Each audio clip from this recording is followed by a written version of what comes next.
Motion passes 4-0. Aye. Okay, we got you. Do you want to note?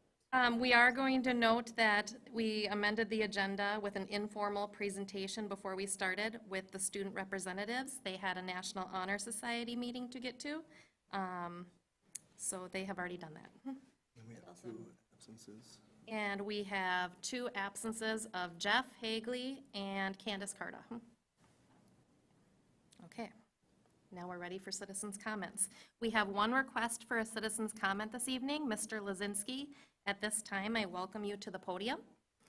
As a reminder, you will have 3 minutes to address the board, and the board will not deliberate, discuss, or engage in conversation with speakers during an open forum. However, the board may ask administration to review the concerns presented. Thank you. You may begin. All right, thank you. Hi, as mentioned, my name is Dustin Lazinski. First and foremost, I wanted to thank both Jennifer and Candace not being present, for your time being with the board. Obviously, it takes some sacrifice from family life and everything else to take the hours to do what you do, and appreciate that you took the time to do it, and wish you well in your future endeavors. Last week, my wife and I had attended the dual workshop, the meeting that you guys had with the city of Monticello and the district, obviously. There's some things that we kind of learned and were interested in finding some things with what you guys were starting out with the city. Some of the concerns that we kind of have a little bit is, and just to mention, I guess, the tax statements went out for everybody last week, and one of the things that was noted was it looked like the school district did not have that information, which, again, it might have been just a clerical error or not submitted in time, but I know from that a lot of people were obviously very interested in seeing how the budgetary is going, and it does say to contact out for that information, which, you know, again, anybody pretty much could, but I believe Buffalo was seeing the neighborhood one, they were able to get it in, but the district wasn't, so it's just kind of one of those transparency things to think about a little bit as we go through these things with our budgets in the last couple of years. Currently, we are in year 1 of the 2-year budget cuts that are being done to the district. And with that, though, last week we had learned that the district is looking to get a consultant that could have up to $50,000 worth of consultant fees, which is half the cost of between the 2 cities, between the city and the district.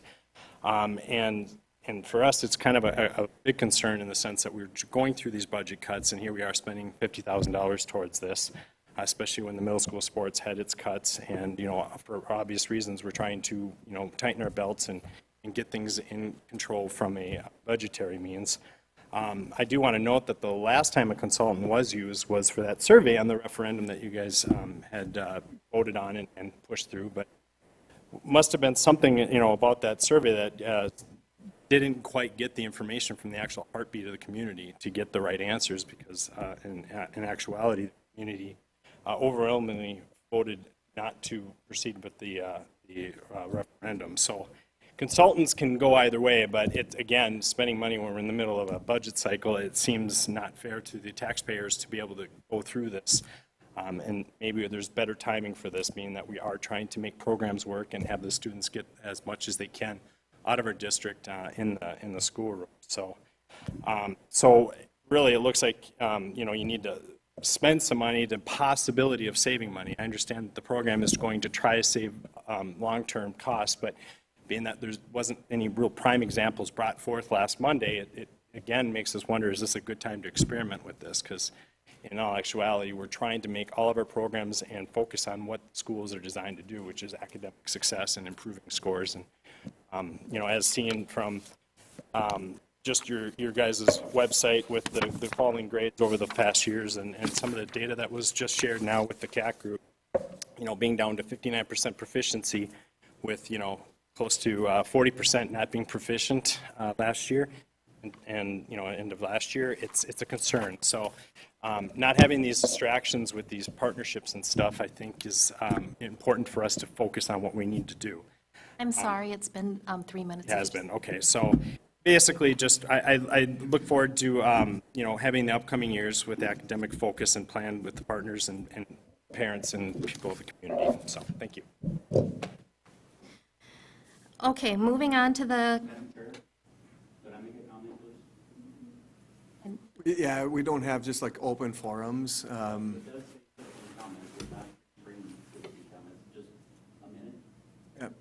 You know, we try to stick to how we have our meetings set up, but if you'd like to, I can give you a call tomorrow. Board lets us talk, the township lets us talk. I just have a quick comment, but if you don't want to hear from a fifth-generation taxpayer, your choice. Go ahead. Thank you, Madam Chair, members of the board. My name is Jeff Young, fifth-generation Monticello Township resident, and here a few months ago, I came before the board talking about the environmental school, and I was told that at that time it was a rumor. I have a letter here dated January 5th, 2022, to Angela Schumann, talking about our 18,000 square foot environmental school in Monticello. Just like to get your comments on that and what your thoughts are, and if it's a rumor as it was told to me before, or if it's moving forward. It's absolutely a rumor, yeah. Okay, so the letter going to the city of Monticello is incorrect? Absolutely a rumor. I don't even need to see it. Okay, We've never went into partnerships or any discussions, rather, other than maybe a brainstorming episode here at the school board one time. okay. It was the only time that we've ever engaged in deep conversation. Yeah, so Absolutely not. I don't know what your letter is or who it's from, but if you'd like to leave that with us, we can research to. I can research that too, but I'm trying to figure out where they got the 18,000 square feet. That's what's intriguing to me. It didn't come from the city, it didn't come the people buying the land. Yeah, I mean, as a school district, when we were brainstorming, have we looked at what future could hold in preparing another school? We've started that, but we would be, I mean, many years away from ever bringing a school to fruition. It takes, we don't have land, we don't have capital, we don't have means for that. But you're always planning ahead to see what would be the next steps. Just like when we opened up Eastview, there were many years of planning on the front end to reopen Eastview, and we had to make decisions at what would that look like. You know, would it be a neighborhood school? Would it be a early childhood center? Would it be a middle school? So those discussions are always going on. So you could probably find information or communication about pre-planning or brainstorming constantly, but there's not one formal thing that would indicate that that is something that is in the works. We can all guarantee you that. If Thank you very anybody else much. would like to speak appreciate to that. that, they could. Thank you, and thank you for the time, Madam Chair. I do appreciate that, so thank you very much. Appreciate it. Okay, that brings us to the consent agenda portion of the evening. Board members, you received your consent agenda materials in your board packet. If there are any questions, please feel free to bring them forward at this time. Otherwise, I am seeking a motion to approve the consent agenda. So moved. Seconded. Okay, motion made by Jennifer, seconded by Kathy. All those in favor signal by saying aye. Aye. Opposed, nay. Motion passes 4-0. Okay, next up, we have acceptance of gifts presented by Mr. Olson. All right, collaborative connections. We have 4 donors coming forward here. First one is an individual, George Senko, $630 to purchase adaptive soccer uniforms. I was able to see those soccer uniforms in action here this fall and got to meet Mr. Senko at the adaptive soccer banquet at the end of the year last week. I had the opportunity to listen, so very cool donation. Monticello Lions Club, once again, is supporting the endeavors that we do for education, specifically this year, really focusing on our literacy. And it's a great day to have this one because we have some experts in the house to talk about literacy later on in the program here. $1,000 supporting printing costs for K through 5 phonics curriculum, which is connected to our literacy program. United Way, $5,000 for students in need.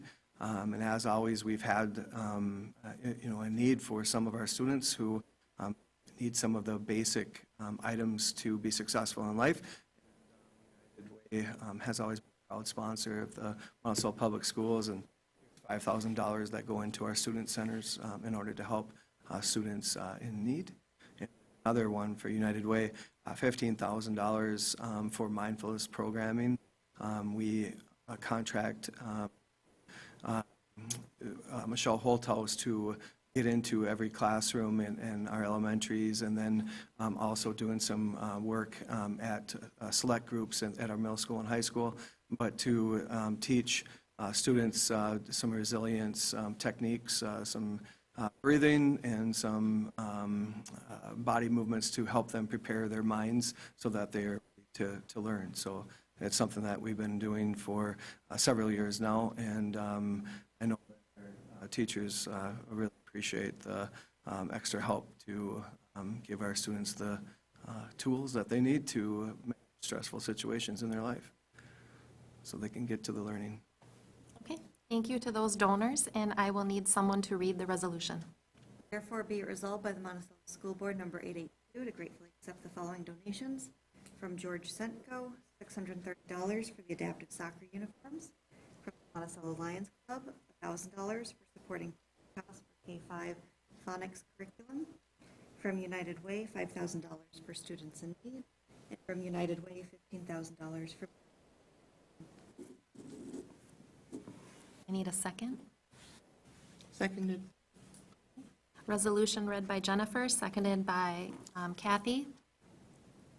All those in favor say aye. Aye. And opposed, nay. Motion passes 4-0. Okay, moving on to the Monticello High School course proposals. The board has had the chance to hear about these new courses previously at the October regular meeting, as well as the work session last week. Are there any other questions with these courses? Okay, it is an action item.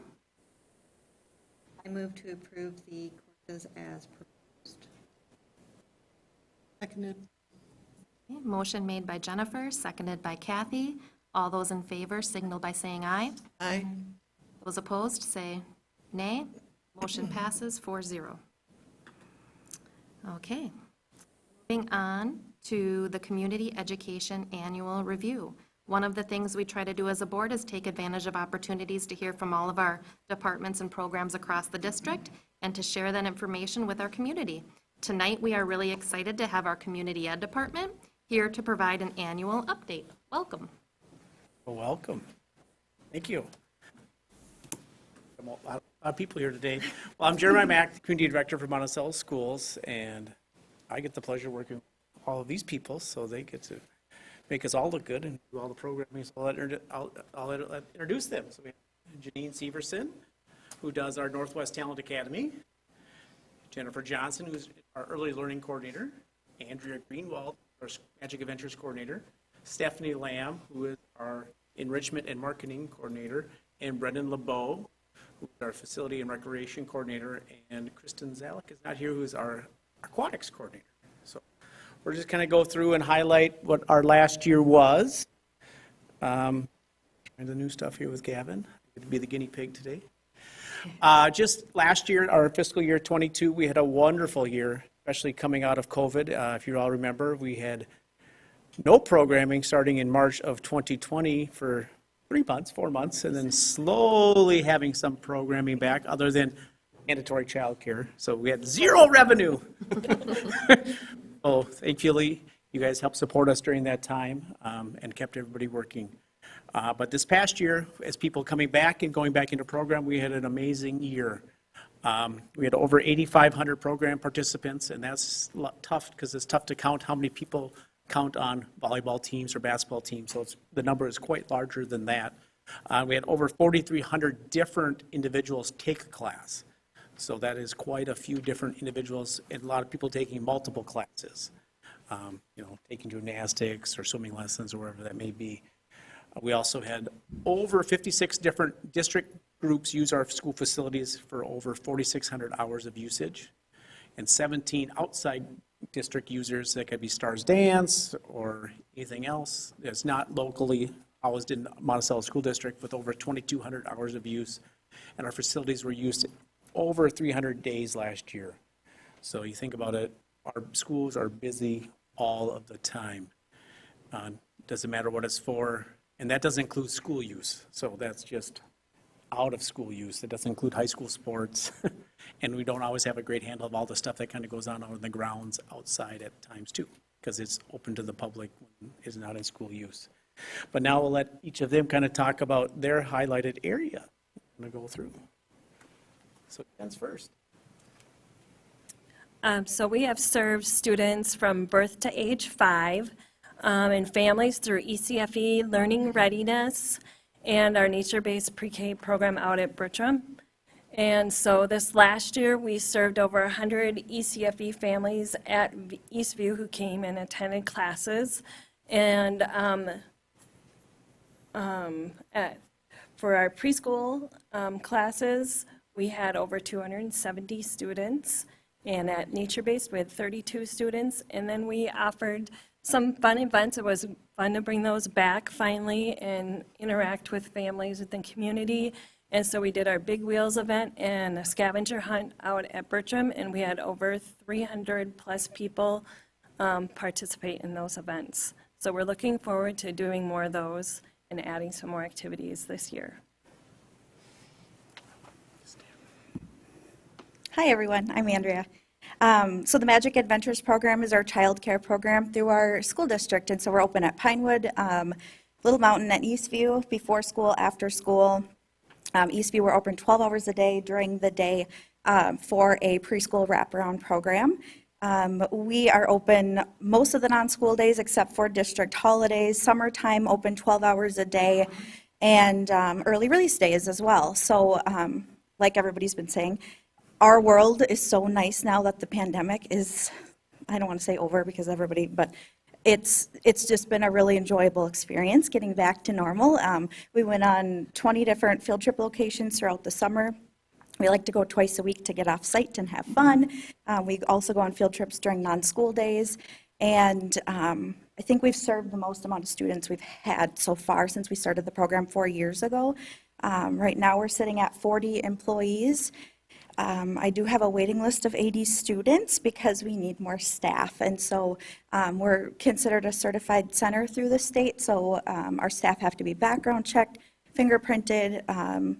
They needed their initial trainings done. We have a licensor that comes out once a year. So if you know of anybody looking for a job, I could serve more students if we were able to get more staff in our program. So, but it's been an amazing year so far, amazing summer. So, May I ask a question? Sure. What locations, can you just give an example of some locations that you've been taking the students for? field yeah, trips? a favorite of our older kids this summer was the zoo in Freeport, Minnesota. It's like 50 minutes away. Very cool. They got to like touch a camel, giraffe, and it was a really neat field trip. They also love Oliver Kelly Farm in the river. My younger students, I send them to more like splash pads, area parks, because they're 3 through 6 years old. But yeah, they. And are all the students eligible to go to this, Yep, yep, regardless of? And the fees are all included. Yep, so they don't have to pay separate. One more question that I think they sit in here, and just is that connection that we have with our high school and the employee, about a number of employees that come from high school. Yeah.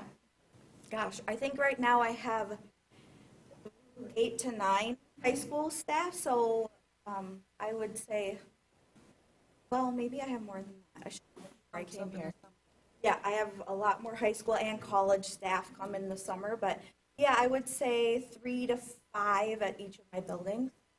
So, and it's nice. I have some really quality high school staff. And then I'm like, hey, you go to college, come back to me.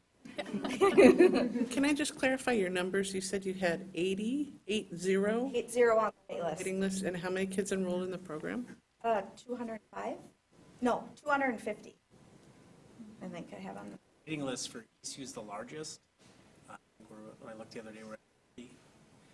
We have the staff at 1 to 10 for preschool, 1 to 15 for kindergarten through 5th grade.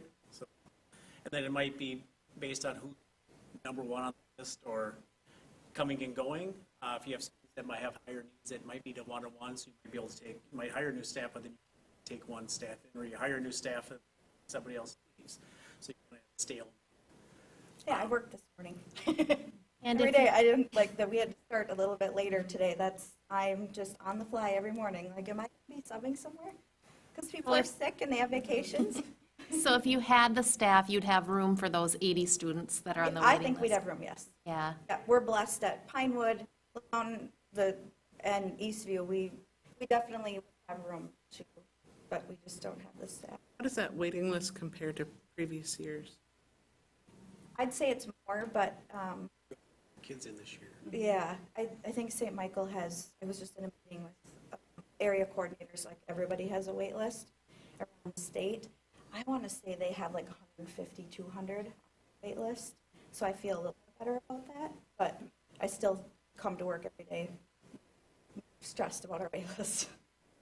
Yeah, but Or and after-school childcare is always easier, obviously, because you have the space, but it's wraparound care that we don't have space, as we've talked about. Can you describe what wraparound care? Or, I mean, I should say in-school. Yeah, like in-school 9 to day. 3:30 frame. For preschoolers aren't going full day, or coming every other day, they're for in the morning, afternoon, or they're coming on Monday, Wednesday, Friday, or Tuesday, Thursday, so they can come the alternate.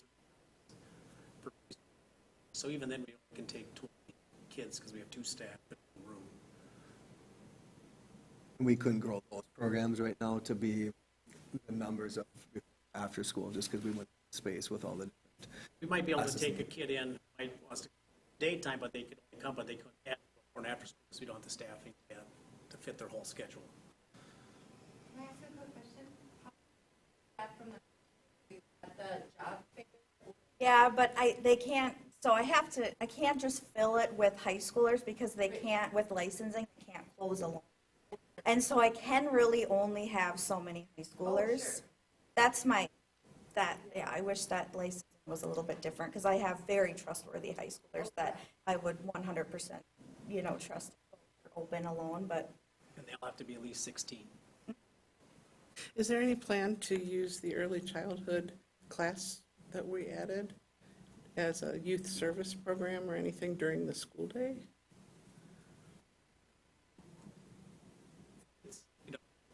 Depends upon You their guys have availability.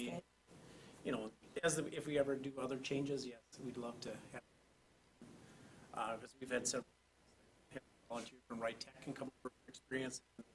Like, oh, come work in childcare. So it's just, that's what they also have for their job. They have for sports, because you might have somebody, and we're very accommodating, just things who play to do activities and those kind of things too, so they can come and flow and still do their Yeah. fun high school things. Yeah. Versus just work all the Yeah, I might have someone that works Monday through Friday part of the year, but then they're in softball in the spring, or, so.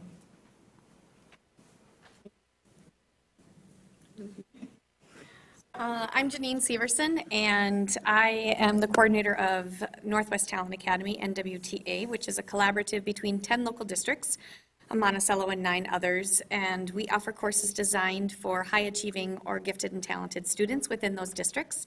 This was our 4th year in our program this past summer, and we had 13 teachers, 5 assistants. We offered 31 different classes and had 370-plus kids, with over 650 enrollments. So this was our biggest year, right on par with 2019 summer.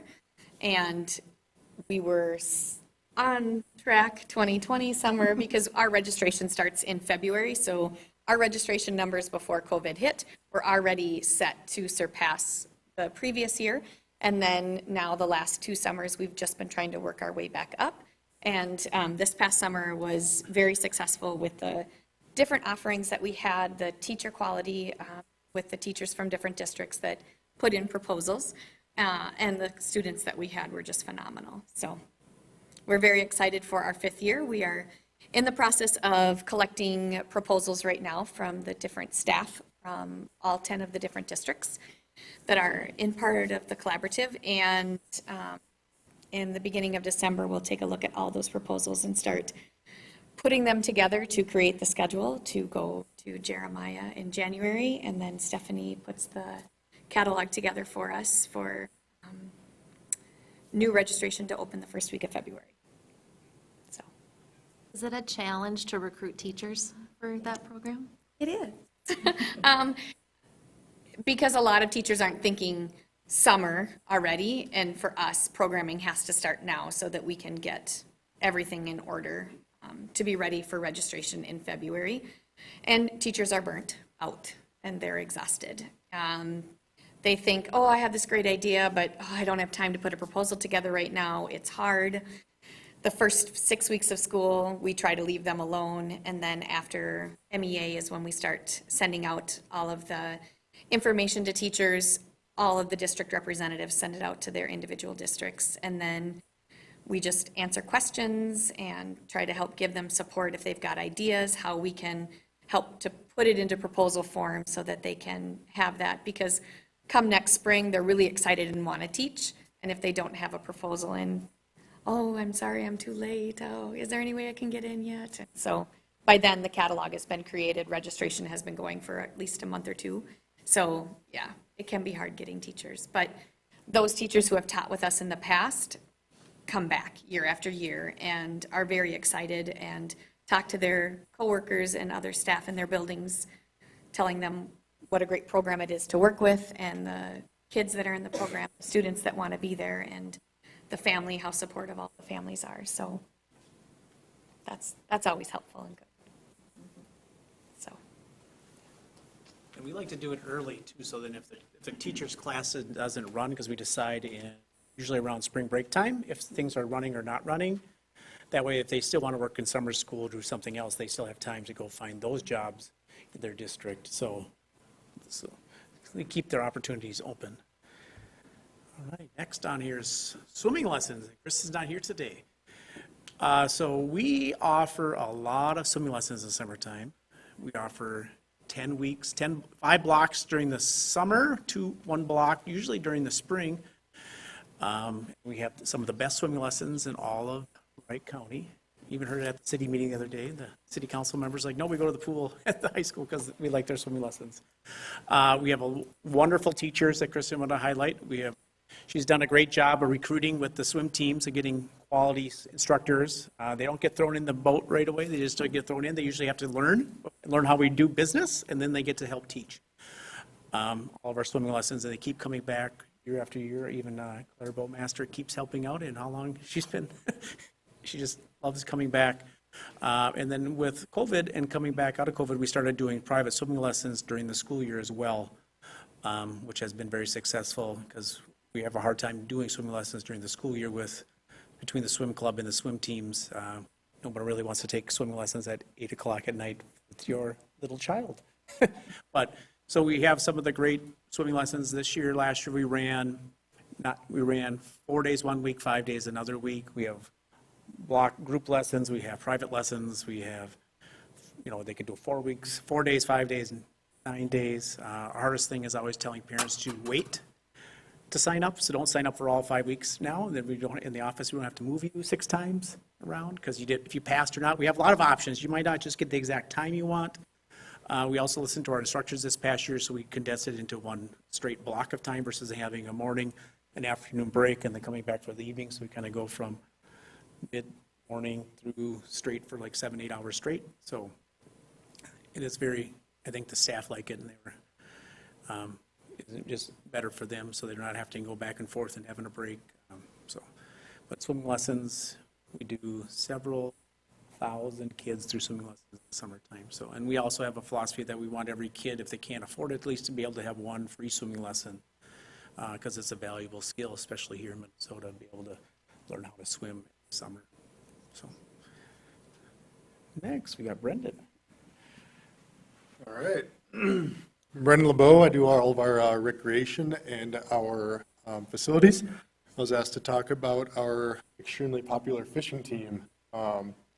We just completed our 3rd year on the fishing team. We had 83 kids in it, or 82 kids in it. We do grades 7 to 12, and you may have seen our sponsorship checks come through every once in a while in the spring.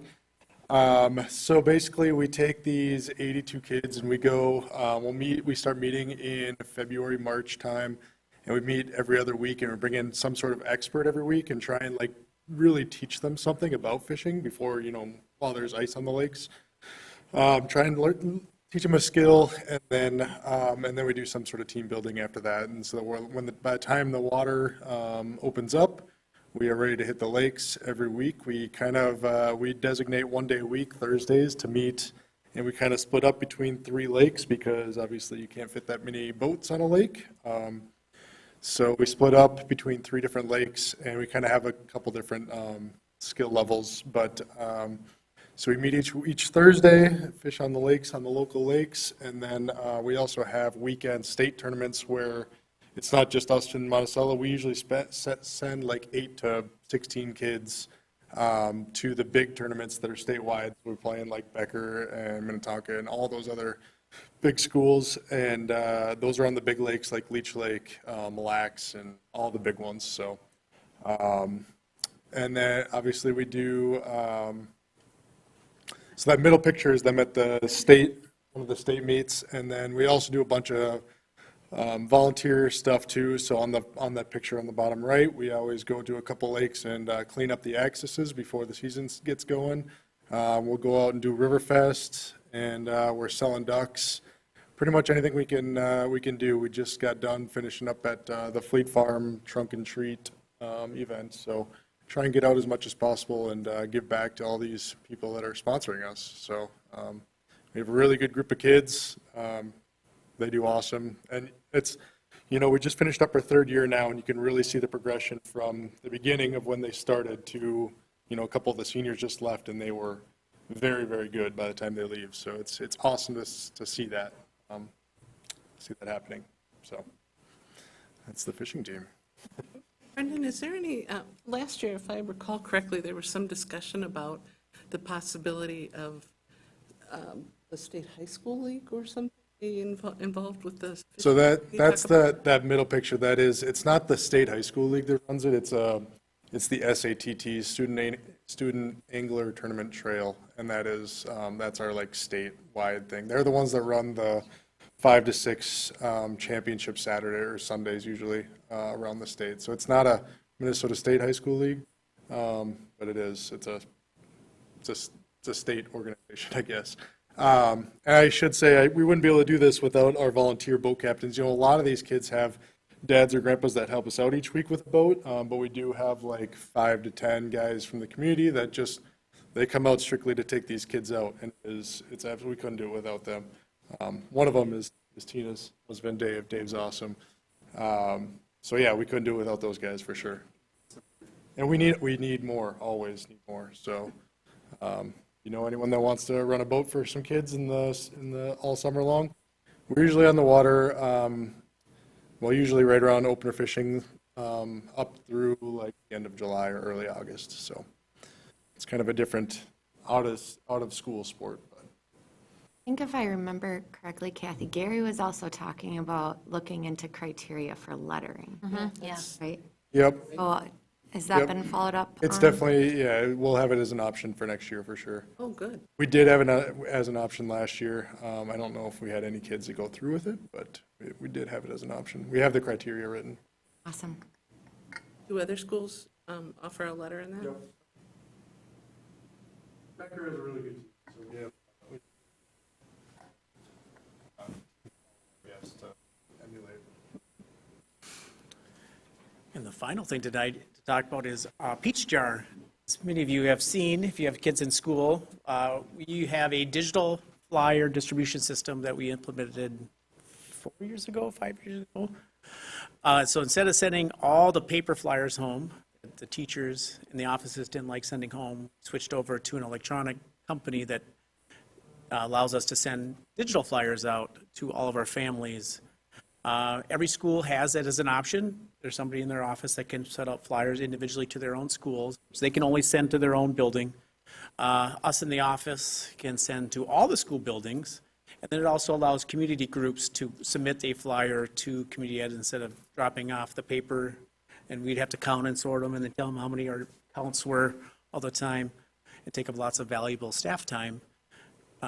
They can send in their flyers, and then we approve their flyers before they're distributed. So the community groups pay to send out their flyers. Instead of printing the copies, they pay a fee. I think when we first started, it was 25. I don't know what the current fee is, since we just do the approvals, but instead of them, and then they have their criteria on the website, on our website, under community ed, under each chart, has all the criteria of what is required. They should have it in multiple language, English and Spanish. It can be up to 4 pages in color as a PDF, so they can have quite a robust flyer to send out.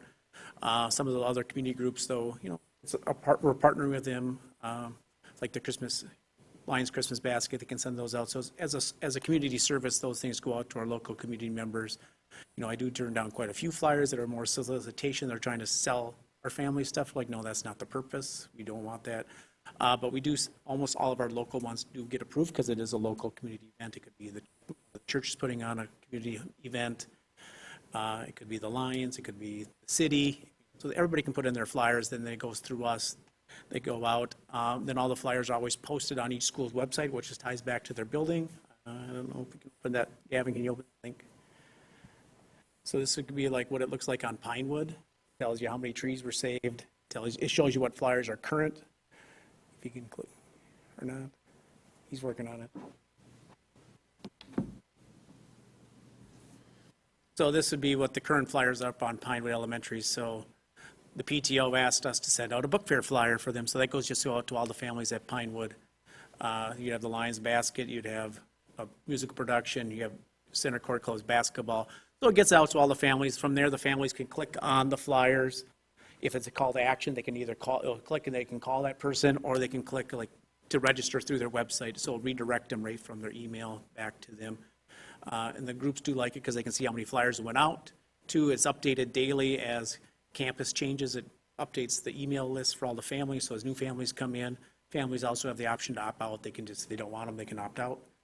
But it just keeps going out. And after we started doing this, registration goes up. Some groups still like the paper flyer, but it's like, nope, electronic flyers. It's just much easier, cleaner, and then we can find them all and get them out to everybody as well. And finally, I just like a comment.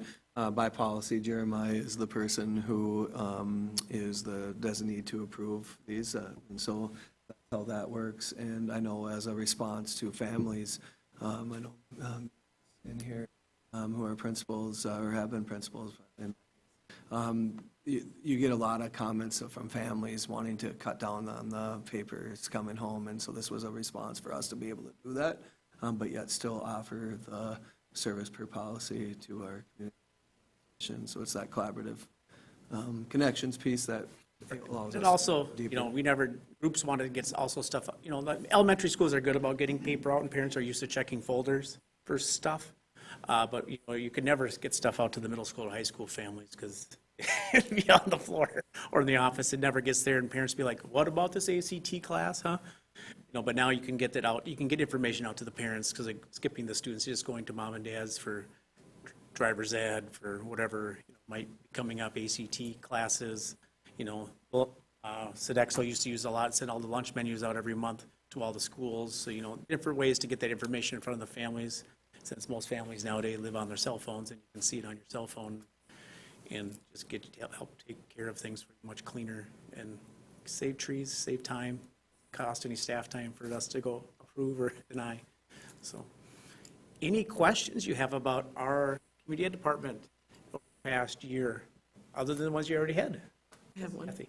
Can you just briefly talk about, we had some things with our middle school sports because of budgetary cuts that were shifted to community ed. Can you just give us a little update or a briefing on how that process worked, which sports were involved, and how it's going? So on a lot of the sports, we have tried different sports. Like in the fall, we tried soccer skills clinics for that. And that we had 5 or 6, so it didn't go. We needed at least 12. We had coaches signed up. But most of the kids did end up signing to play club soccer versus coming and doing school, or they got up to go play varsity soccer as well.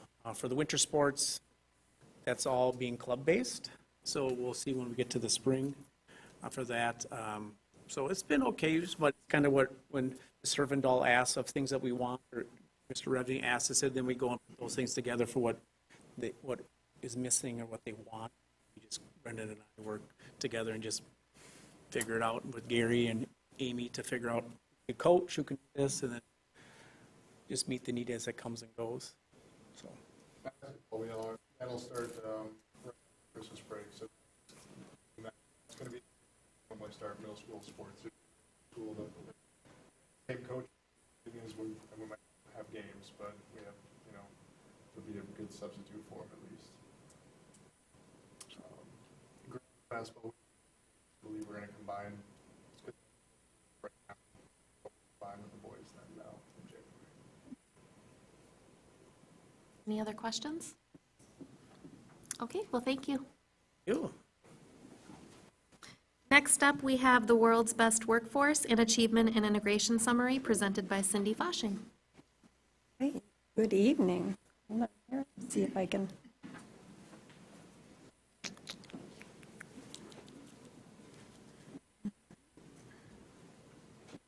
All right. Good evening. Thanks for having me. Do I need to wait?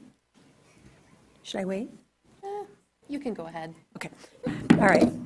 Thanks for having me. Once a year, it's my position to come forward to you and present you with the World's Best Workforce Summary for last year, along with the Achievement and Integration Plan Summary. And so that's what this presentation will be. Mine is mostly data-based. And so you'll see a lot of the results from our goals that we had last year. And then following my presentation, Lindsay Rettman, our district literacy specialist, will come up and talk to you about kind of what are we doing about this and how are we moving forward, what are our plans. So I'll start with just looking at some district demographics. Whoops, I'm sorry, I'm going to go back here. Learn how to run this first. This is our demographics from last year. So we had 4166 students altogether in our district. 81.2% students who are white students, and then 18.8% students of color altogether, with our largest ethnic group being the Hispanic students, 9.8%. So some of those numbers will be important as we move forward. Percent enrollment by other criteria. Our largest group of students would be the students receiving free and reduced lunch at 19.1%. And then you can see our special education, EL enrollment, and homeless underneath those. Just because it says 0% homeless doesn't mean there weren't any. It just means the percent was too small to count, so it doesn't register. So it might have been like a 0.02 or something like that, and so then, or 002 or something like that. So it doesn't register. So we did have a count of homeless students, but it's not a great enough percent.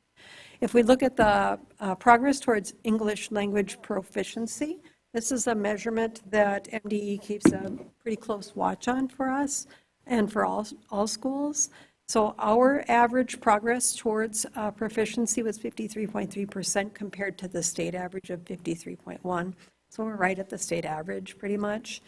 The percent of our students actually meeting target was 30.2%, a little bit higher than the state average. This is our graduation rate information up through 2021. They don't give us that information for 2022 just yet. They always wait at least a full school year, or at least until probably February before they'll give us that information. So this is the graduation rate information. You can see we're at 92.5, so we did increase 5%, so that was nice. You can see across the board, most of the graduation rates did increase from last year, except for our special education graduation rates. And so that's one we want to be keeping an eye on. We are above the state average, which is good. This is the data on college-going students in our district, and I put the 2019 compared to the 2020 data so that you could see the difference from one year to the next. They only have data up through 2020 because they do give students a good 16 months to enroll in college before they start to gather that data as well. So it's always about a year and a half behind before when you see that data. Excuse me. So you'll see that in 2019, we had 73%, which is just a little bit above the state average of students who enrolled in higher education. Whereas in 2020, we dipped down to 62% and below the state average. So we had a significant drop in the number of students who attended college in 2020. So remember, that was that COVID year. So we're backing up and thinking about year 2020. but we were below the state average in that. Another interesting piece of data that we talk about often is our participation rates in state accountability testing. And you can see that we are still below the state average in participation rates on all three of the different tests, something we continue to work on. These rates are higher, actually, than they have been before. So we are continually climbing to meet higher rates, and so that'll be our goal. Now we'll go through the World's Best Workforce Summary. So we're looking at the district achievement goals that we set, and then I'll show you kind of how we did. The state requires us to set goals in these 5 areas: that all children are ready for school, all third graders can read at grade level, that we're working to close all racial and economic achievement gaps between student population groups, students are ready for career and college, and that students will graduate from high school. So keep in mind that this is data from last year's school year as we go through. All children are ready for school. We had 2 different goals that we had set, one for kindergarten, one for preschool. We met both of those goals, I'm happy to say. So the first one was that students who are at high risk or some risk of not meeting grade level reading benchmarks, according to our FastBridge testing, we were hoping it would decrease in kindergarten from 64% all the way down to 44%, which was a really big ask to do. And in fact, they decreased all the way down to 42%. So congratulations to all of our kindergarten teachers and folks working over at Eastview that we saw such a decrease in our high risk and some risk students. Preschool, we had 90% of our 4-year-olds attain sufficient progress, and we're ready for kindergarten as measured. So that was also an increase. We wanted 87%, we got up to 90, so that was great. We have 2 goals for all third graders can read at grade level. The first one is related to MCA testing. And so we're hoping to see that all third graders would go from 58.3% to 62.3%. And in fact, we went down to 57%. And again, there's a lot of that COVID results coming through. Goal 2 was that, looking at our FastBridge data, students who were at the high risk or some risk category, for reading benchmarks, we were hoping to see a decrease from 32% to 28%, and in fact we did. We went down to 27%.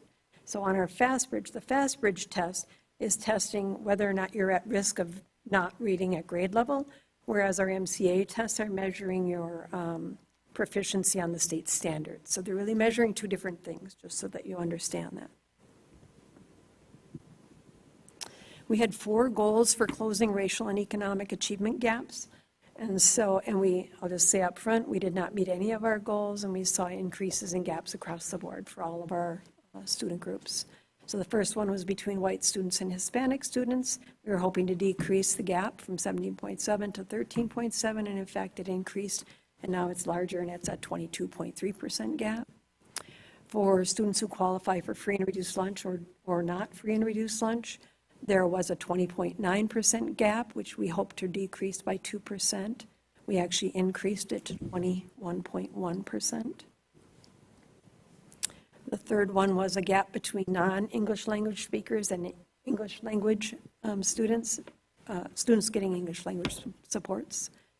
We wanted to decrease from 46.4 to 44.4, and in fact it went up, so we have a greater gap there as well now. To 48.6. And then the last one was our special education students, and then compared to those who are not special ed, we wanted to see that decrease from 31.7 to 29.7, so we're basically looking for a 2% drop in the gap. It was not met, but we did see a decrease, so we were getting there. So that was nice to see. The 4th goal, is it the 4th goal or 4th goal? All students are ready for career and college. There are 3 different goals here. Here we're looking for a gap to decrease the gaps in enrollment in rigorous courses between our different student population groups. So the other one was achievement gaps. These are enrollment gaps. And so we saw an enrollment gap in our college and the schools courses and our EP courses, those rigorous courses, in 2021, and we were looking to decrease those each by 1%.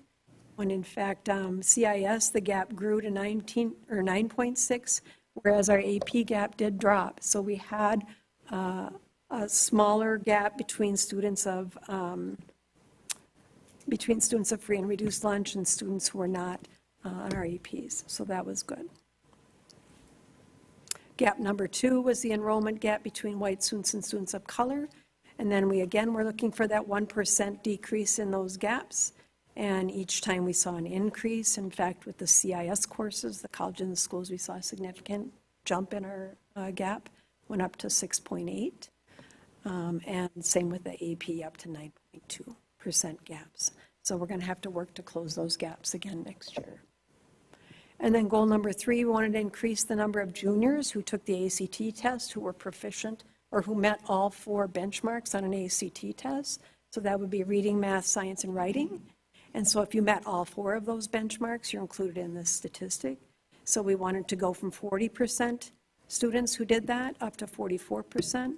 We actually went down to 34.9%. You probably don't remember this, but the year before last, we had our highest ever ACT scores. So we had a very high achieving group that went through, that got that 40%. So it's kind of hard to live up to probably, so that's partly why we see a little bit of a drop. But we saw a drop. And the last one was all students will graduate from high school, and there are 3 goals there. We met the first 2 goals, and we did not meet the last one, but we came very close. So we're looking to increase those graduation rates by 2% across the board. So we met the first 2, and then the last one would be the students who qualify for free and reduced lunches. We were getting there, but not quite up to 86.6. The next thing that you want to look at is MDE has set goals for all schools across the state of Minnesota to meet by 2025. Some of the goals actually were to be achieved by 2020. So by 2020 were the STARD, the first 2 consistent attendance and 4-year grad rates. So they're saying they wanted by the year 2020, all schools to have 95% consistent attendance, and by 2020, all schools would have a 90% graduation rate. And then the rest of them are all by 2025, so they're looking for reading and math in grades 3 and 8 to be 90%, EL student progress at 85, and then all students across the board to be at 85% in all academic achievement categories. So this is where we're at. We have met that state goal in graduation rates because we are up to 92.5. But this must not have formatted correctly on the slide. But anyways, so then we were at, sorry, Gavin. For consistent attendance, we're not quite at 90%. We're supposed to be at 95%. We're at 88.8. And then math proficiency all across grade levels is supposed to be greater than or equal to 85%. We're at 59.2, but the state average is 44.6, you can see. So no one across the state is anywhere near that 85%. We've got some years to go, but they're nowhere near that. The same thing goes with reading proficiency. We're at 58.1, and statewide is 51%. Third grade reading, we're at 56.8, not 90. And we're at 52% for 8th grade math, not 90, but see the state is at 39.8. So all across the state, we've seen all these significant gaps in achievement. This is our proficiency goal that the state says they want all EL students to be at 85%. We're at 53.3. You can see the achievement levels for the different buildings. And part of it has to do with staffing, not enough staffing, and we're going to be resolving some of those issues next year to provide enough help across the board. So that's the world's best workforce district achievement goals and our results there. This one is achievement integration, and I wanted to do just a little bit of education actually on what is the achievement integration plan and grant, and how do you qualify, and then what were our goals. So that's what this last piece is. So the purpose of this is to pursue racial and economic integration, increase student achievement, create equitable educational opportunities, and reduce academic disparities based on diverse racial, ethnic, and economic backgrounds. Most of the goals that we set have to do with the diverse economic backgrounds. You will see as we go through the goals, most of it has to do with economic. You have to have a goal in all three of the areas that are listed there. So there has to be a goal to increase racial and economic integration across your buildings, has to be an achievement disparity goal, and then also to increase access to effective and diverse teachers. So you will see that in our goals. To be eligible, you have to be one of these four things. You have to either be a racially isolated school where 20% of your district is student of color, or you could be an adjoining district where you have a boundary on one of those racially isolated districts, which is what we are. So we are an adjoining district. You could be a school within a district that's racially identified, even if your whole district is not. So you could qualify that way. Or you could volunteer and say, I want to be part of this program, and MDE has to approve you. So we are the adjoining number 2. That's how we qualify. There are required plan components for this. You need school board approval. You need input from your multi-district collaborative council, which I'll tell you about in just a second. Again, those are the goals. So we need to create strategies that are going to help us meet those goals, and then we have to create what are called KIPs, or key indicators of progress, to assess our goals. You'll see in the plan, you'll see that those different terms. Just wanted to share with you what that looks like. All of the districts that you see that are colored here are all districts who are part of the Achievement and Integration Plan through MDE. And the one on the right, that's the metro area. It's just, there's so many there that I kind of blew it up, put it on the outside. So the part that we're a part of the multi-district collaborative council, and our head district is St. Cloud. They are the racially identified district. Our partnering districts, you'll see there are Holdingford, Foley, Sauk Rapids, Becker, Monticello, Annandale, Kimball, and McCrory. There's one bordering district that is not participating, and that's Sartell. Those are not to participate. And then again, the purpose is for them to help us create opportunities for students to be able to have collaborative integration efforts between districts so that they can share cultures and opportunities with each other, and then also to help us develop our Achievement and Integration Plan. For this school year, these are just some of the things, I hope this is right. These are some of the things that we're spending our funding on, just so that you're aware of where it's going. So we are funding a district literacy specialist, a half-time social worker. Half of that money comes from the Achievement Integration Grant. Instructional coaches, 2 elementary ones. The high school one is paid also through this, but I think I forgot to put her up here. I probably should have said PK through, Allison's through this grant, isn't she? Yeah. And then we have our family liaisons and advocates. We have math tutor up at the high school and credit recovery. So we have several different positions that are being used to help students and help teachers. And then all other uses of funding are some of our professional development costs. We help with the Northwest Talent Academy and giving COGAT testing, which is the test that we give for our gifted and talented students. Every 2nd and 4th grade student will take this test. So you'll take it once in 2nd grade and once again in 4th grade. And then that's part of the data that we use to establish that GT program. And the budget is about $336,000.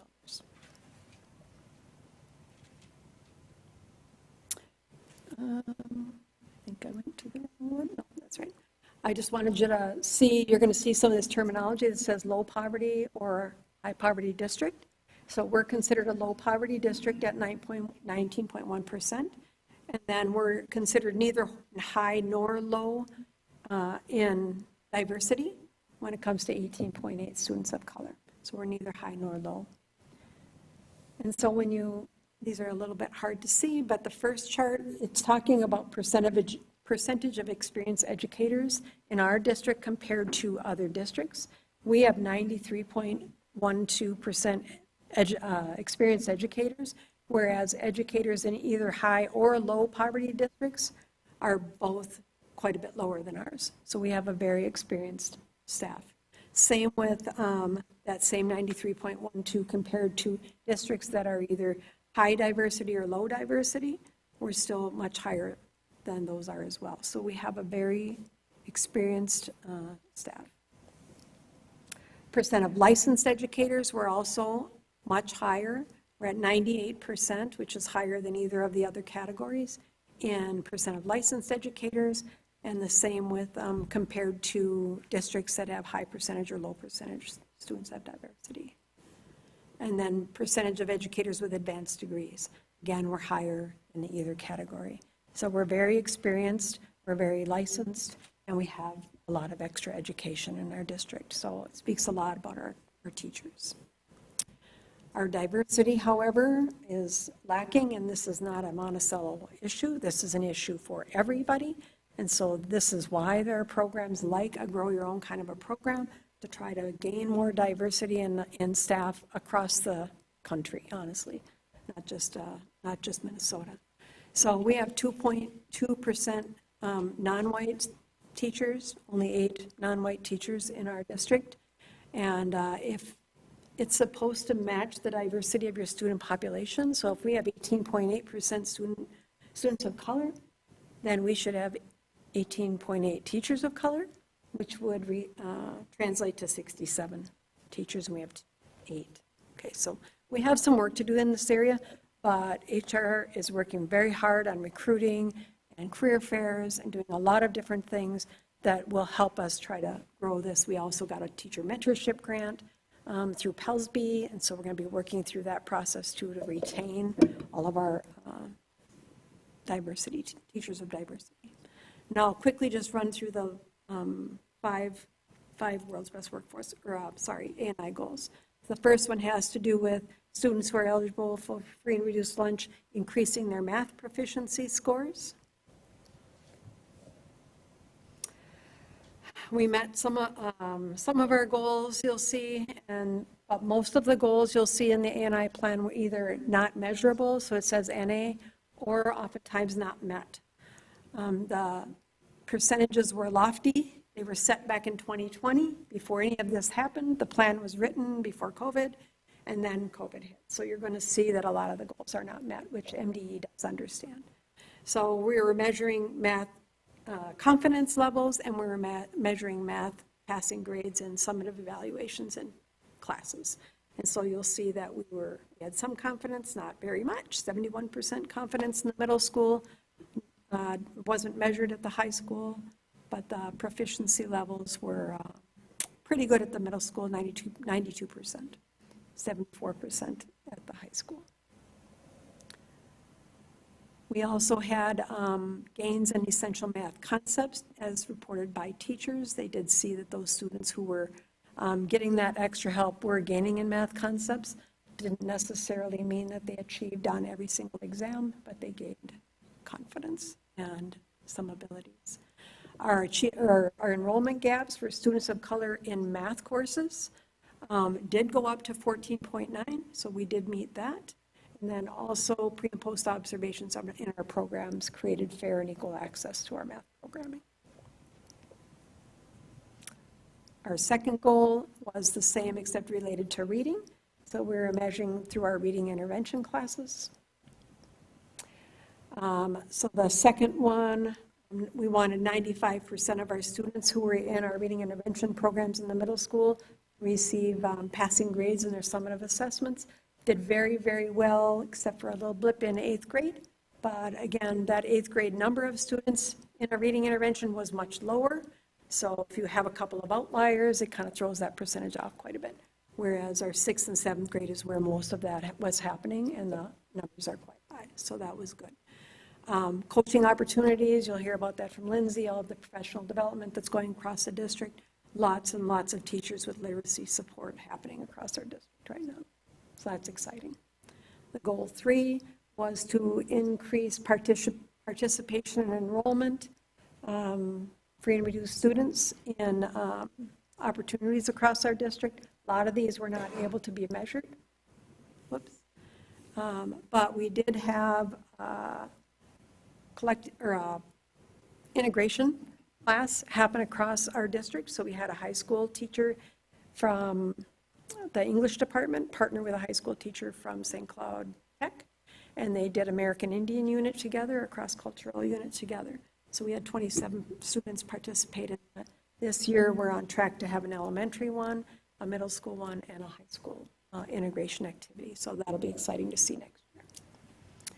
And then we are close to 90% of students who received communication if their students were struggling at school. That's measured through our ALP program every single Friday. Those students are receiving communications from their teachers, and then our success class teacher last year was making those regular communications as well.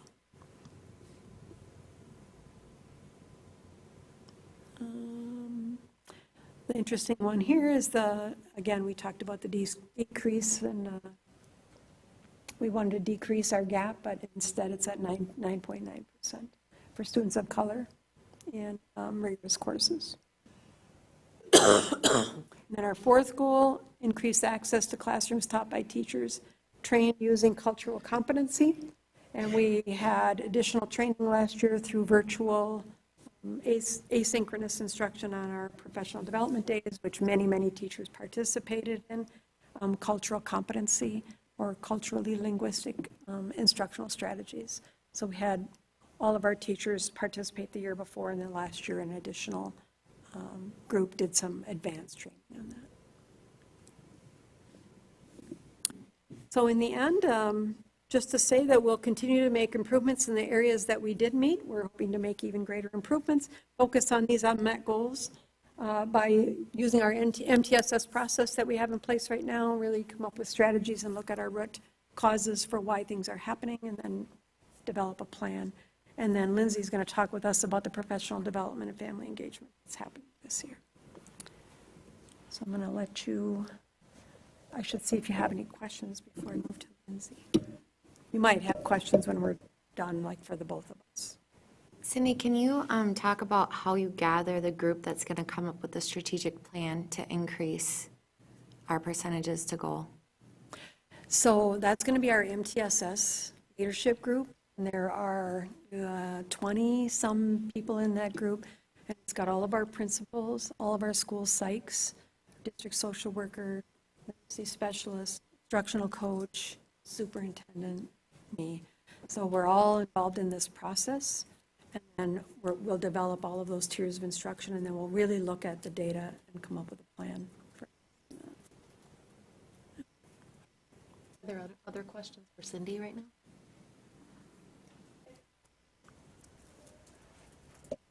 This is Lindsay Ratman, specialist. Hi. Yes, as she said, I'm Lindsay Ruttman. And there's the beginning of it. There we are. I'll just be giving you a little bit of an update on what we're doing as a school, as a district, to be working on increasing the scores that you were just shown by Cindy. I'll also tell you a little bit about my role in that. And as Cindy was saying, we're kind of getting to those root causes of why this is happening. That's two. Yes. So one of the things that we've been working on as a district is getting to understand better what it takes to be a skilled reader.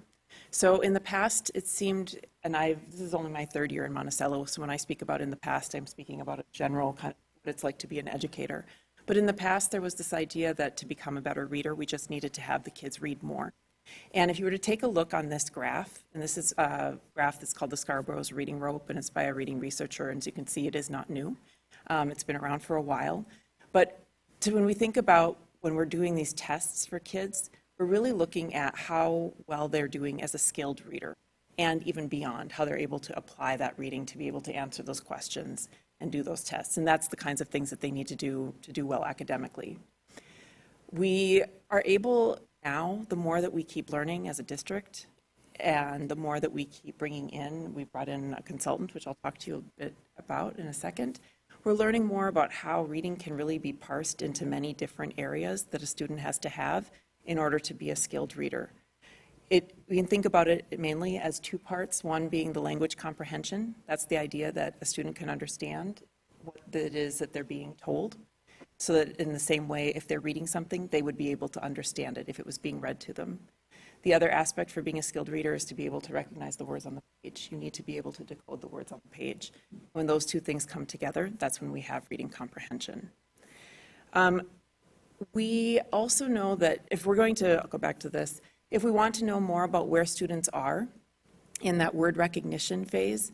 For our youngest students in kindergarten, first grade, second grade, we are constantly doing that testing. I mean, that's part of the FastBridge testing, the benchmark testing that we're doing with those youngest grades. And so we're always getting that information about them.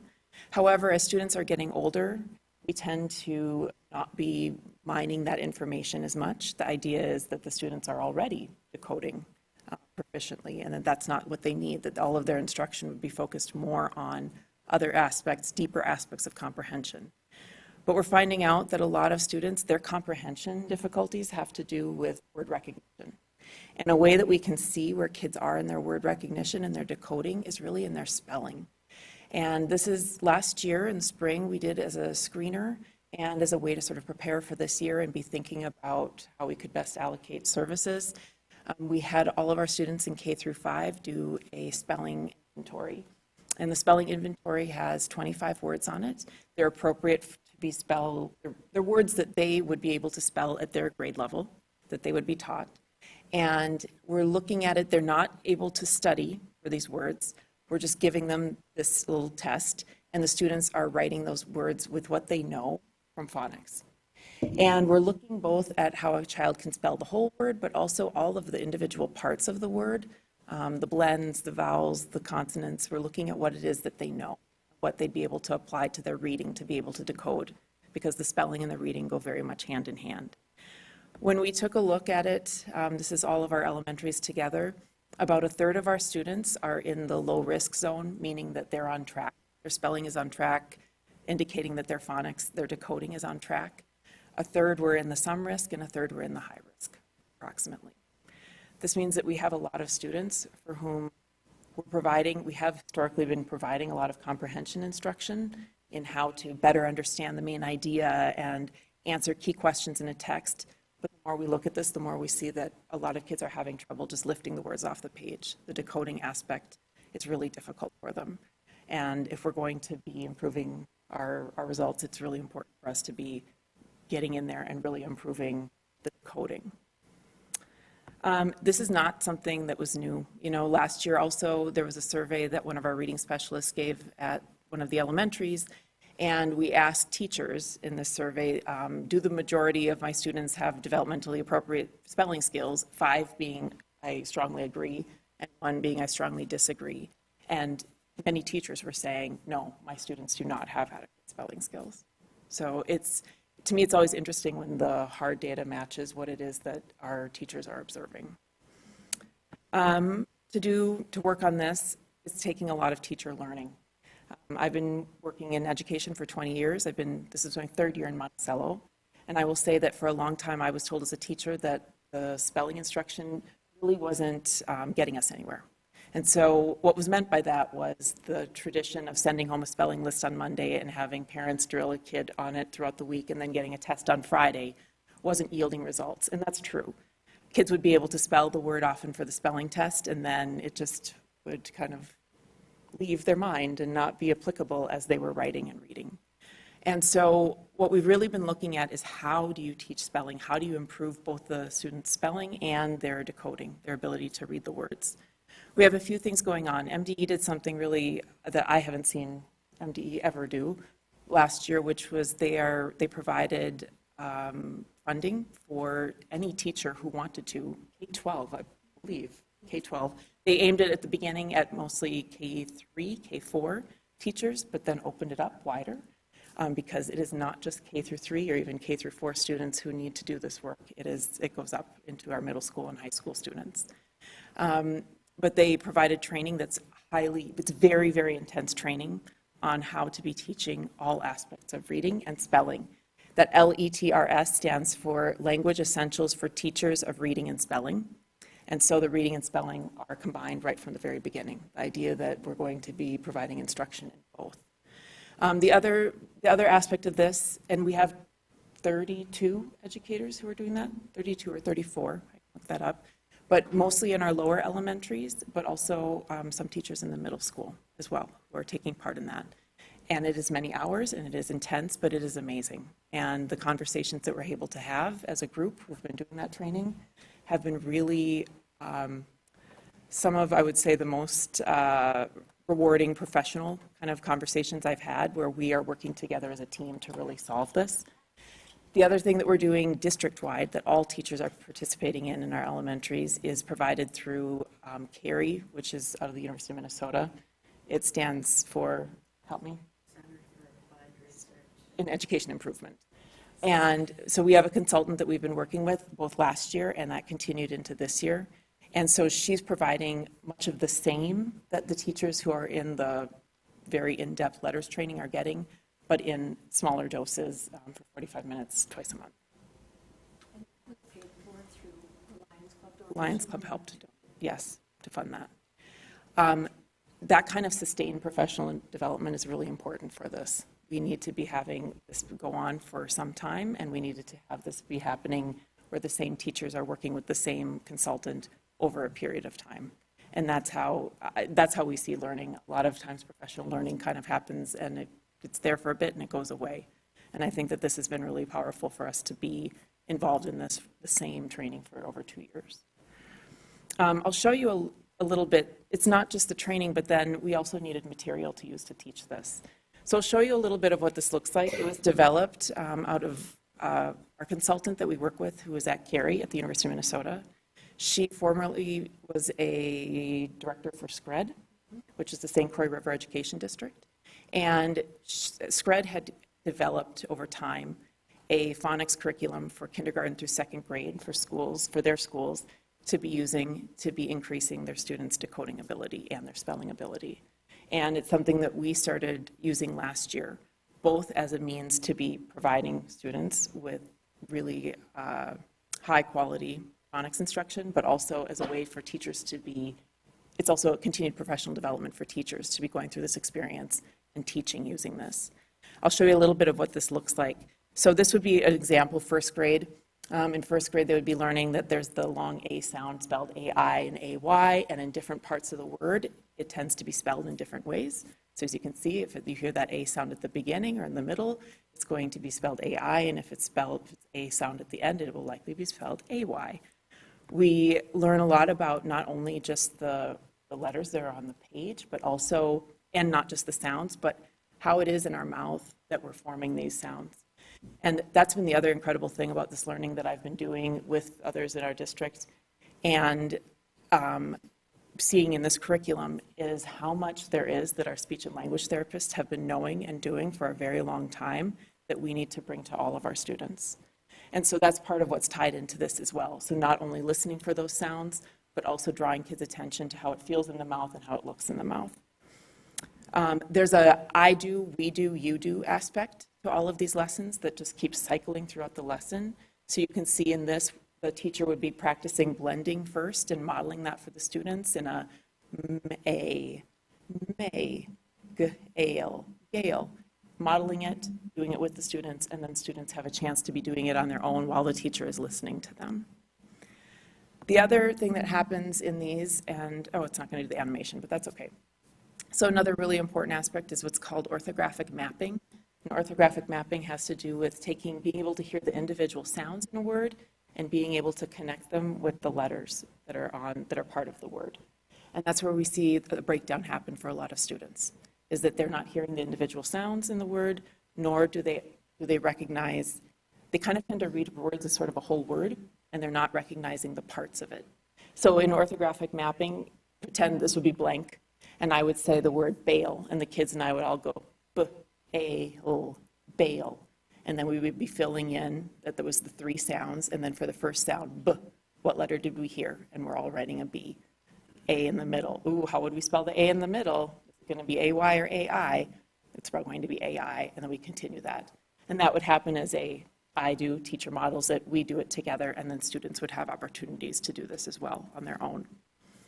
The other thing that happens is dictation, and I know it sounds like it's a very old school thing to do, but it's really powerful as well. So instead of this idea that students would have the spelling test once a week, it's something that they're doing 4 times a week.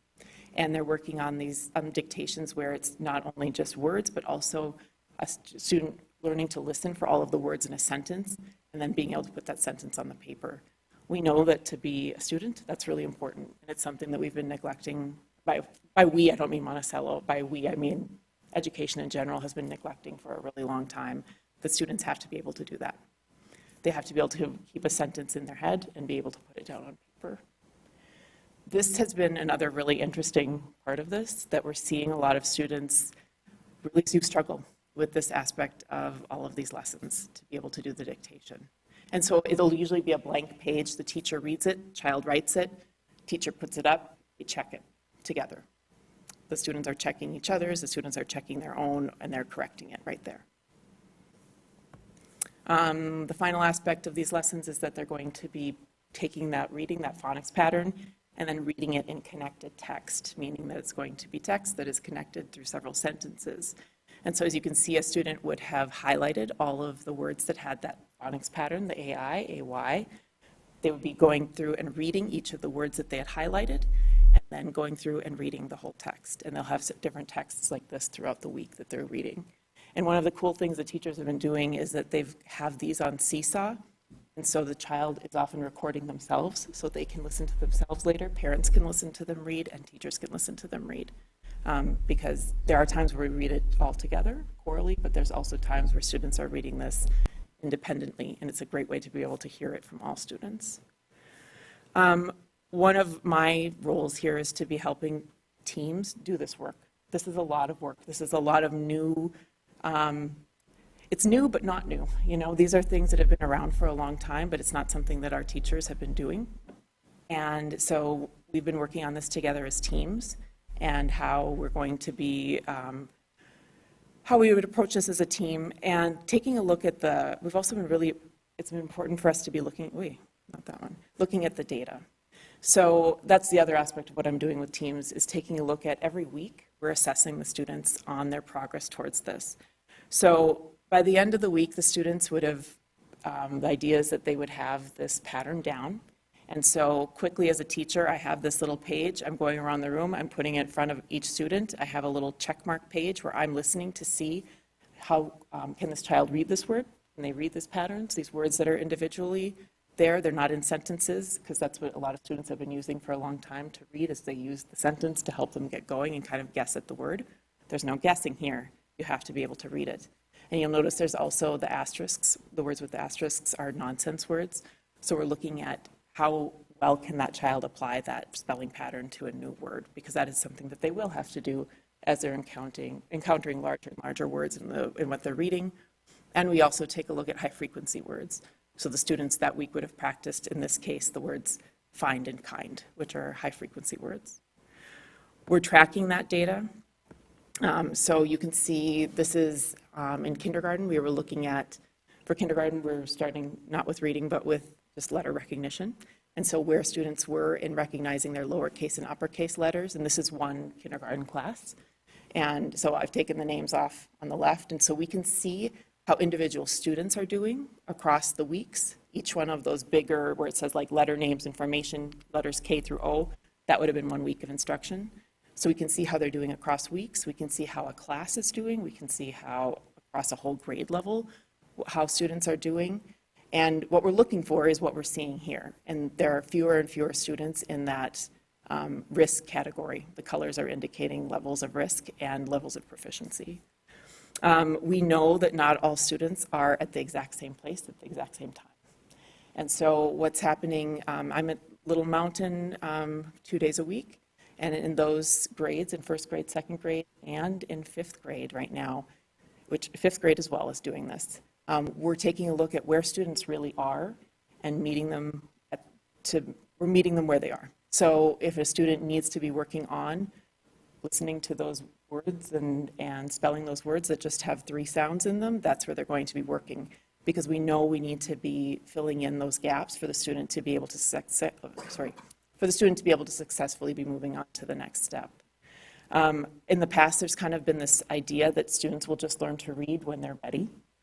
Earlier in my career, I would say that that was kind of a prevalent idea in some of the schools I was in, particularly with younger grades. And so the idea is the student will develop, and so they're just not ready, and that's why they're not reading. And we're really not taking that approach. We're taking the approach that we need to provide the experience for them to be able to gain these skills so that they can keep moving on. I'm just going to jump in real quick. I'm going to get water while you're talking. If we don't do that, and if we don't have a response to education, all we do is perpetuate a gap or start a gap. And so it's really important to recognize what we are doing right now.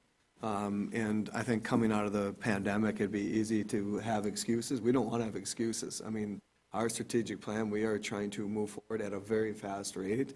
And I think, our building principals, our teachers, district leaders, we all feel it at the same time that we are moving fast. But if we don't move fast, then we are losing time with our students who need us to have the tools of the science of reading. As a former third grade teacher, I had about 2 weeks out of my whole 4 years of training to be a reading teacher designed in phonics. And so while I was a third grade teacher, which was lucky because you're supposed to be you're supposed to read to learn at that time. So kids are supposed to be pretty much reading by that time. Well, the facts are that many kids weren't back then, and I didn't have the tools to catch them up and help those ones that that we see were struggling. Now we're trying to give all of our teachers the tools to be able to, no matter what grade, to be able to recognize that and to fill in gaps at real time rather than waiting for students to go get fixed at a certain place in our district, whether it be title or compensatory funding programs. We want to build those programs. We want to build all of our teachers with the skills to help all kids. So it ends up being, when you talk about equity of reading, you talk about it as looking at how quick a school can respond to students who have gaps, because you don't want to be the school district who doesn't have response times, because then they're creating their own gaps. You can't talk about at home. You got to control what you can control your narrative. And that's, I think, this year moving forward, we very clear direction of where we're going. And reading is absolutely one of our to a child's learning. I would add to that also that there's a lot of parents that are quite concerned about the progress of their students, and that if we maybe add to that program to invite the parents in and give them some tools before they knew they were supposed to drill their student on 10 spelling words on Monday through Friday, and they may not know how to help. And I just think that it would be good to include the parents in this. And there's a variety of ways you can do a Zoom, you could, there's absolutely. a lot of different ways, but I think the parents are frustrated. They've seen the scores. Everybody's panicked. And the more we can bring the parents into the situation and provide this information to them, I think the better it will be for the students across the board. So, 2 cents for what it's. We've been talking about that partnership quite a bit. And Frank, I'll just tell you that on words like this dictation, the idea would be that these kinds of things would be continued to be worked on at home when students have learned it at school. So the model that we used to have, where that seemed to be the parents' role, like it was kind of their assignment to be able to quiz the child on those spelling words during the week, wasn't very functional. And so the idea would be that they're learning this at school, and then there's continued work on it, fluency building at home afterwards with words that they've already learned at school. But there is a lot that parents can do, and we've been seeing that partnership already at kindergarten very strongly. There's teachers that we're spending a lot of time communicating with parents, how they can be helping. We put a lot of time into the conferences for this week, what we were going to be talking with parents about, because I think parents have been sort of not knowing what to do, or even in some schools I was at were kind of told, you don't have to do anything, we'll take care of it at school. So it's happened. So we know that it's not just decoding that students need, it's also the language comprehension aspect. Right now, we're taking a look at curriculum resources that are going to be helping us achieve not just the decoding, but also the language comprehension part of reading. And we're taking a look only at resources that are considered to be evidence-informed and aligned with what's called the science of reading, the body of research on which this is built. And this research is not new. Much of this has existed since the 1980s and 1990s. And much has been created over the years that we are looking at now. And many of these have been worked on and perfected recently. We have some support through MPE to be doing this work, and then there's organizations like Ed Reports, which is an independent, what would you call them, independent education reviewer of publications that's taking a look at how they meet standards, but also in their more recent model, how they align with the science of reading and evidence-informed practices. Once we take a look at those as a group, as a literacy team, we're going to be looking at the usability factors of how it is that we're going to be using these and how clear it is in the materials, how teachers will be using these, because that's an important part of this too. Does this feel like something that we can make happen easily as a team, or is this something that's going to feel a little bit clumsy, and different curricula have a different sort of feel to them? And that's one of the things we'll be taking a look at. But as I said, we're only taking a look at resources that we know adhere to these tenets of and we'll be assessing again the spelling again in the spring of all of our students and taking a look at this again and seeing what changes we can see, and also just taking another closer look at how it is if there are students that we are missing, how we're going to dig in there and be helping them to improve. I have a couple questions. Okay. Are you done presenting? Yes, I am done. I was going to let you finish Slide. first. So this CARRY program, I'm assuming we wouldn't even be looking at it unless it was evidence-based and there was some pretty hard evidence on reading scores. We have been using materials from CARRY for a long time. So one of their, they've been related, but at the University of Minnesota through the Department of Education and Human Resources, they've had that research division that's been working on calling themselves CARRY, that Center for Applied Research in Education Improvement. And then there's also been one with reading, but now reading has folded into CARRY.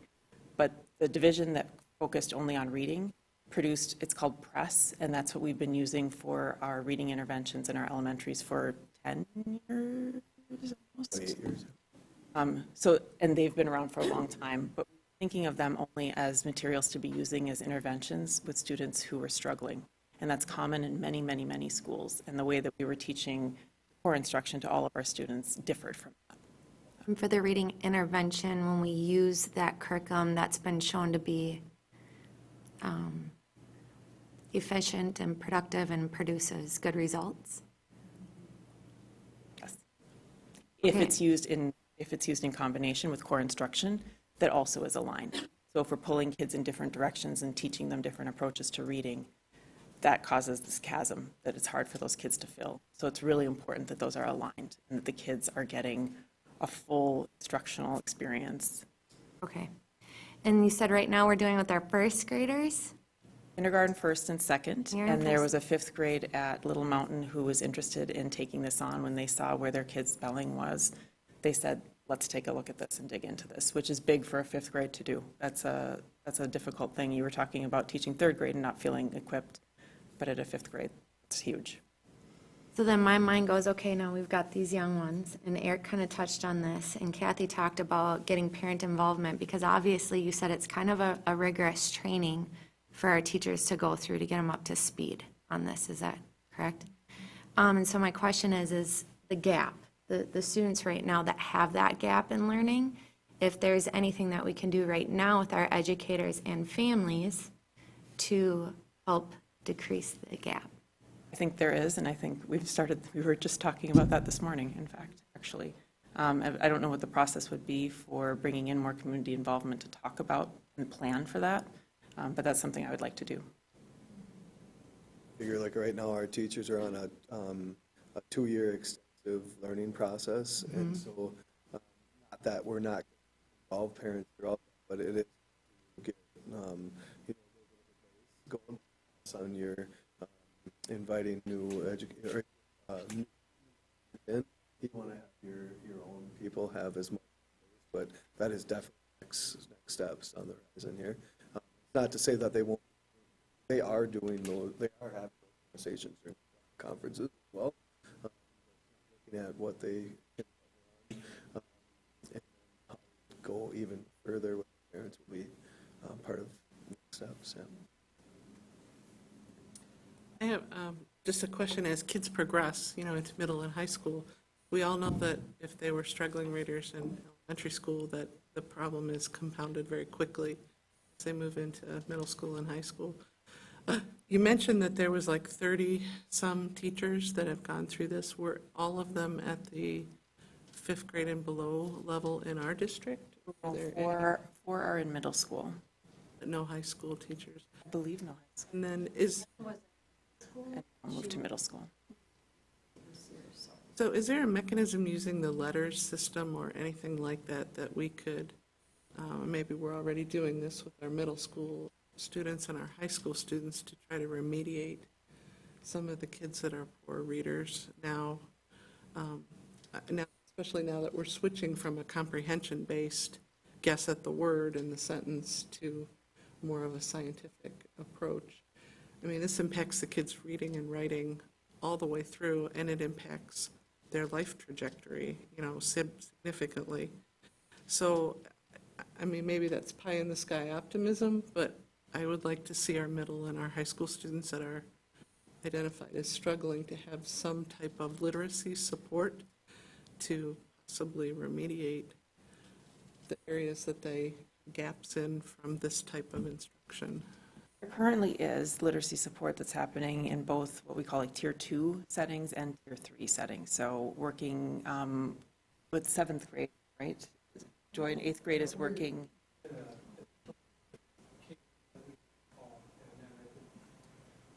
We did some changes before that, and then we had to push reset, and it was a bit of a Wild West there for a while, just to get stuff out there for the curriculum and such that we dealt with kids in distance format. But Lindsay's helpful, I'd say, we've had our 4th meeting with the middle school. We've got another one on Monday night. So while the letters training is on, the other 4 teachers, math, science, social, educate them on some of the pieces that apply.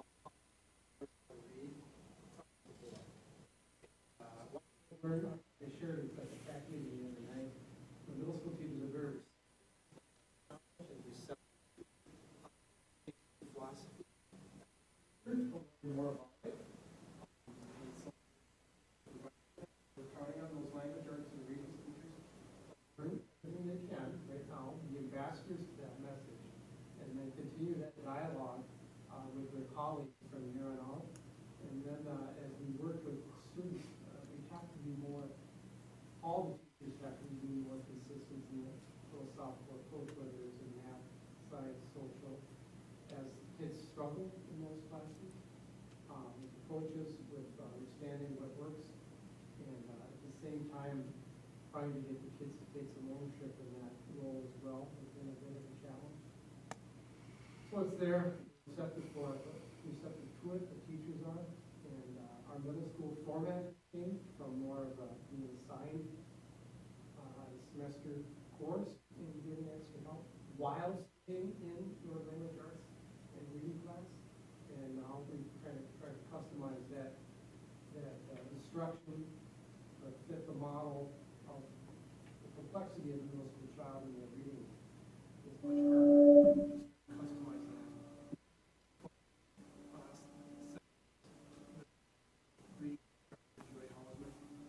Totally different thing we did last year. Very different. And so there's a lot of things going on, a lot of things in motion, in parallel with what's going on at the elementaries. We're just trying to do much as we can, but the one thing we do know is that there's a group of professionals on board ready and willing to take the next steps in that regard. Thank you, I heard Jeff say something really cool last week that he came close to saying it exactly the same way, but I just want to say it because I just thought it was so awesome. But our middle school teachers do see themselves as reading teachers. And so that transition, as we gain more knowledge, will be able to transition. So we've always had Tier 2 and 3 instruction at the middle school and high school. And we've also had, and so we're just trying to build all of our Tier 1, so all of our teachers having those skills for unwrapping literacy problems. Thank you. Any other questions for Lindsay? All right, well, thank you. Thank you. This brings us to safe and healthy culture portion of the agenda, where we have a second reading of policies. All right, thank you. Tonight, we are bringing forward the following policies for a second reading. They were previously brought forth at the first reading at the October 17th meeting, and the Policy Committee has also had time to review them. Policy 722, public data requests. Policy 701, establishment, adoption, and modification of school district budget. Policy 702, accounting. And Policy 703, annual audit. I'm sure those two things are getting Tina very excited. Big policies for her departments. But those are all ready to go, we believe, from a policy standpoint to bring forward the school board here tonight. Are there any questions regarding these updates for anybody on the policy committee or any other further discussion? I will seek a motion. I'll move that we move policy, or that we approve policy 722, 701, 702, and 703. Okay, motion made by Kathy, seconded by Jennifer. All those in favor signal by saying aye. Aye. Opposed, nay. Motion passes 4-0. Okay, that brings us to the conclusion of the agenda. Move that we adjourn. Seconded. What's wrong with you, Jamie? Just quiet. Motion made by Jennifer, seconded by Kathy. All those in favor say aye. Aye. Aye. Those opposed, nay. Motion passes 4-0. And the time of adjournment is 7:55.